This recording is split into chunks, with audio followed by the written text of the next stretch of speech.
And while they're draining He-Man in the chamber, Shadow Weaver is looking at the swords, but her magic can't overcome it because it's from another world and it's more powerful than her.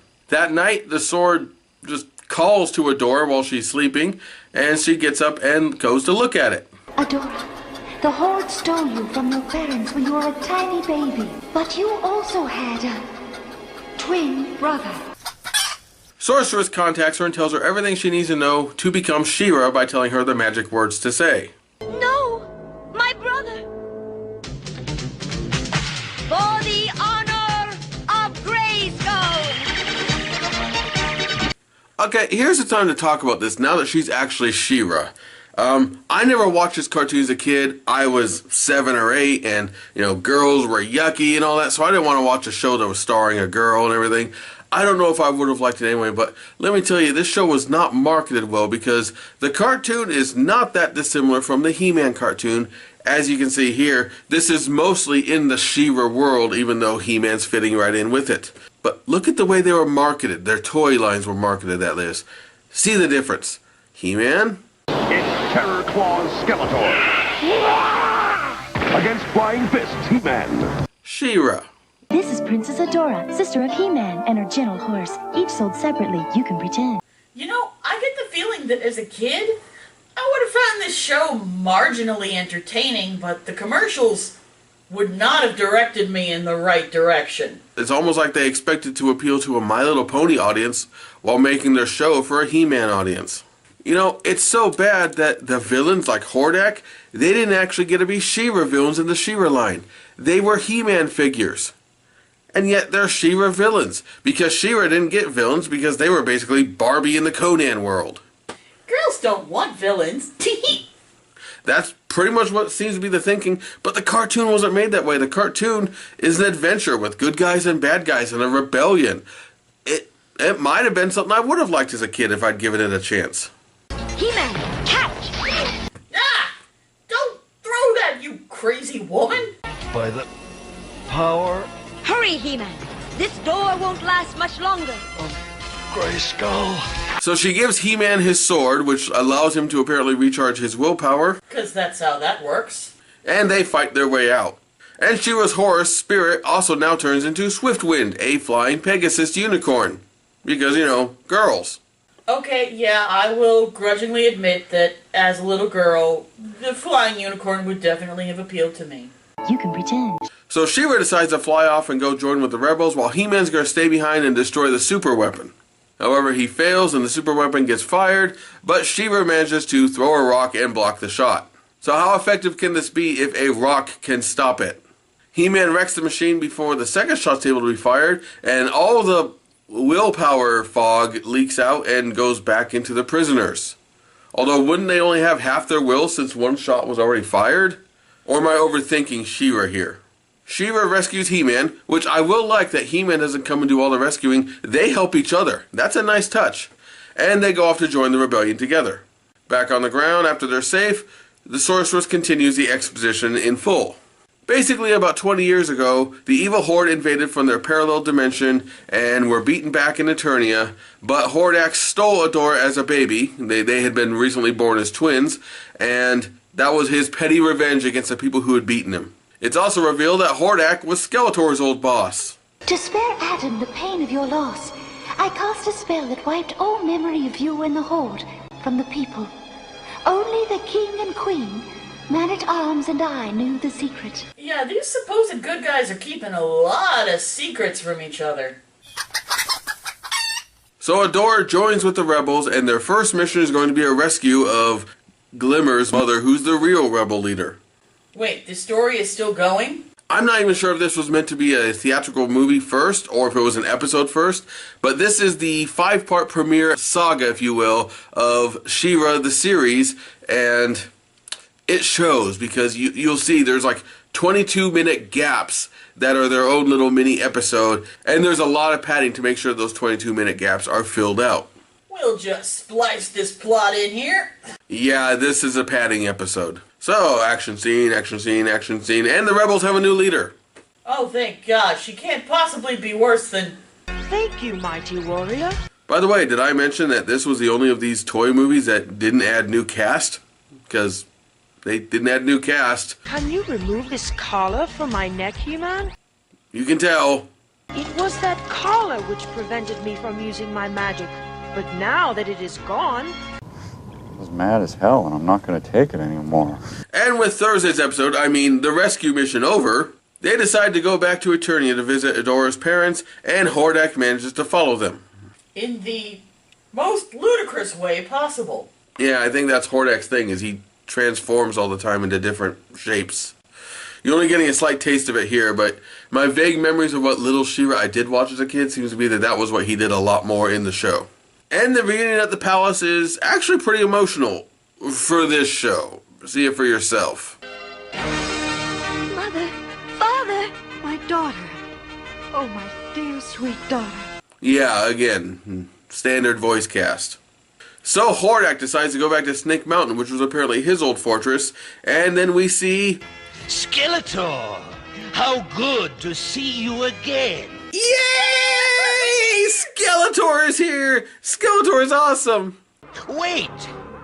It's stupid for us to fight like this. You left me alone in the hands of our enemies. And you betrayed me to those same enemies. I'd say we're even. I'm only here to capture the traitor I told you about. This traitor, who is he? It isn't a he, it's a she. Heh! Mind blown! Back at the palace, we're talking some more, and apparently Orko couldn't be here. Which I really don't get, because his voice actor is clearly here. In fact, this... Sorry I scared you, pussycat. It just started. We can't do something. It's pretty much the Orko voice, so why they didn't have Orko here, I don't know. And as a kid, I loved Orko. I still kind of like Orko. Not that I recently cosplayed as Orko or anything.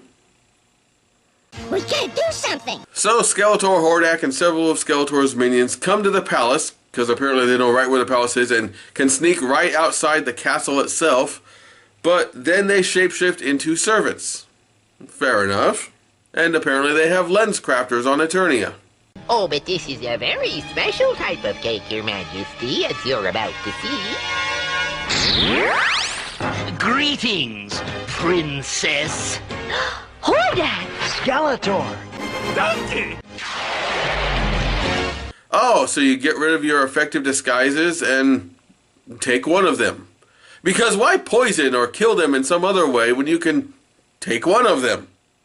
I can't believe the cake actually was a lie. And your daughter's missing too. That too. He-Man just happens to arrive and takes Teela and Man-at-Arms to go save Adora. Are we seeing a pattern here?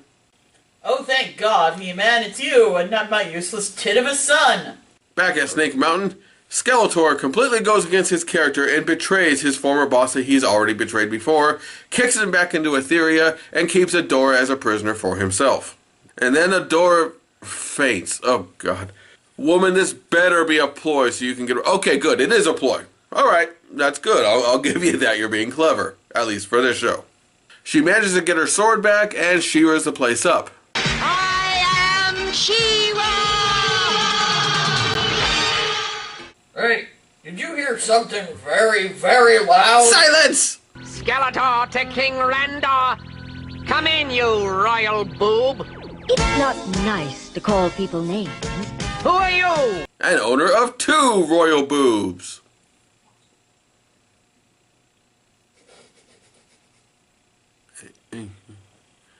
Hello? So our heroes come in to rescue Adora, only to find out She-Ra has saved herself, pretending to be Adora's rescuer, and that she will bring Adora in later. This is the worst day of my life. I'm dying. Save me, Hordak, so I can continue my conquest of Eternia. After everything has been settled and the princess has been returned, she decides to return to her own land and join the rebellion to stop Hordak. And no one will find it at all suspicious that they departed at the same time. I'm gonna miss you, Adam. Oh, and I'm gonna miss you. A lot. Isn't anybody gonna miss me? No. She goes back home with Adam and we prepare for our teary farewell and end of the story, but there's another action beat. Really? Again? We gotta pad out Friday's episode. People complain about the Return of the King having too many endings. What is this, the Scouring of the Snake? We're going to attack Castle Bright Moon and drive out the Horde! Said in the same tone of voice that you would say, he's going to eat the last muffin. Stand fast. If this is a Horde trick... No, wait. Try it again, with some emotion in your damn voice. And apparently She-Ra is Dr. Dolittle because she can just sense what all the animals want to do, that they're going to join up. Avatar style. Wait, you watched the show. Can He-Man do that? No, he's got no kind of telepathic powers that I'm aware of. Oh, of course, because empathy is a girl power. Rebels, are you ready to drive the Horde out of Bright Moon? I will sodomize you with your own femur bone. As queen of this kingdom, I demand you surrender Castle Bright Moon to me. I could have done more. Could have saved more people. You always were a fool, Angela. A non-emoting fool! And the battle is on! Let's get them! Rousing speech. But he was Bo. He went out hunting the albino in hopes that he could get his lady cop friend in the sack. Bo! I've got that flying horsey in my sights. Now to bring it down. Look out! Swift Wind! She-Ra, I hurt. Oh, Swift Wind's dying. Good God, this got dark for a kid's movie. Oh, another ass pull power. Stunners inoperative. Rebel forces have entered the castle. No! It's not true! And the rebels win because the map says they win. So the rebels win their battle and liberate the Whispering Woods, the first step in liberating the entire world. Come on, we got a Kingslayer to capture. Oh, come on, guys. Doesn't anybody else get the Whispering Woods reference but me? And we owe it all to She-Ra and He-Man. But where are they? They should be here. My boat. She-Ra again decides to stay behind and fight for the rebels and have her own TV show. And we end with He-Man's return and a powerful manly tear from his barely animated face. And that's Secret of the Sword, and I loved this cartoon as a kid, but this was a disappointment. There's a good story here. There's a lot of actual potential plot, and for He-Man, this was almost Shakespearean with the lost child and the good guy who thinks she's a bad guy who thinks she's a good guy and these twists and turns. But the problem is they pad it out with all these needless action scenes that don't do anything other than entertain the little kids. And again, I know it's a kids movie, but this was back in the 80s when people thought kids movies just didn't need any effort. And we've learned in the intervening years that yes, kids movies can have effort and should have effort. I feel like if you edited this down and took out these several extra plots stapled onto the end, it could be much better as a short film. But getting it up to theatrical length required stuffing the sausage with a lot of crap. Yeah. I'll be the first to admit that He-Man has not held up nearly as much as I loved it as a kid. But if you are interested in seeing a better version of He-Man, may I recommend the 2002 series of He-Man, which, while still not a perfect show, did much, much better about having real stakes, real character moments, real growth and consequences, and still kept all the fun and delight and charm of the old cartoon. And even brought with it a certain level of self-awareness. Call me Victor.